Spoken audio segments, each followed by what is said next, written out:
प्रणाम अहाँ सबके महाशिवरात्रि के शुभकामना यऽ। जय मिथिला जय मैथिली पर हम महाशिवरात्रि के अवसर पर एगो गीत गबै छी। अहाँ सब हमरा चैनल के सब्सक्राइब करे जाइ जियो, सपोर्ट करू हमरा। अहि पार गंगा ओहि पार जमुना, बीचही में बहे जलधार गे माई, बीचही में बहे जलधार गे माई। तही तर जोगी एक आसन लगाओल, बैसी गेल जट छिड़ियाई गे माई, बैसी गेल जट छिड़ियाई गे माई। जल भोर गेलखिन गौरी कुमारी, आचरा पकड़ बिल माई गे माई, आचरा पकड़ बिल माई गे माई।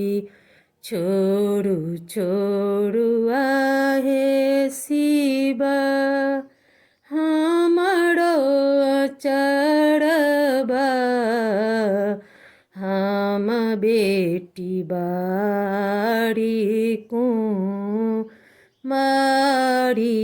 गे माई, हम बेटी बारी कुमारी गे माई। हम नहीं छोड़ब गौरी अहाँ के अचरबा,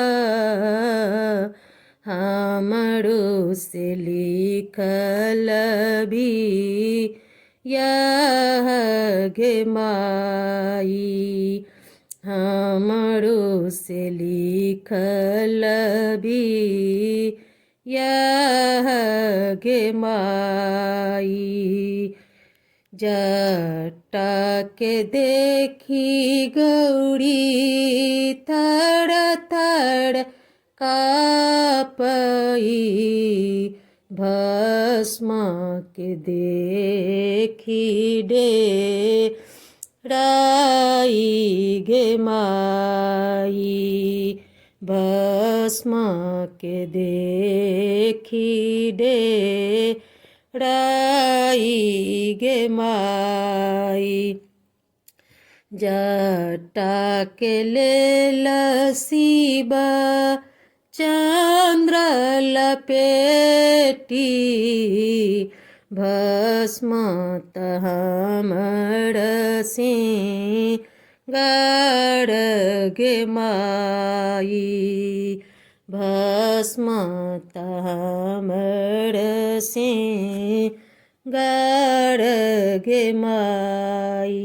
अम्मा मोर बुझथिन जहर बिख खएती, भौजी पढ़त दस गाड़ी गे माई, भौजी पढ़त दस गाड़ी गे माई।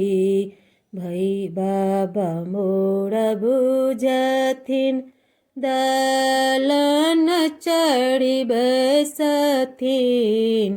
भैया के हाथ तल बार गे माई, भैया के हाथ तल बाड़ गे माई।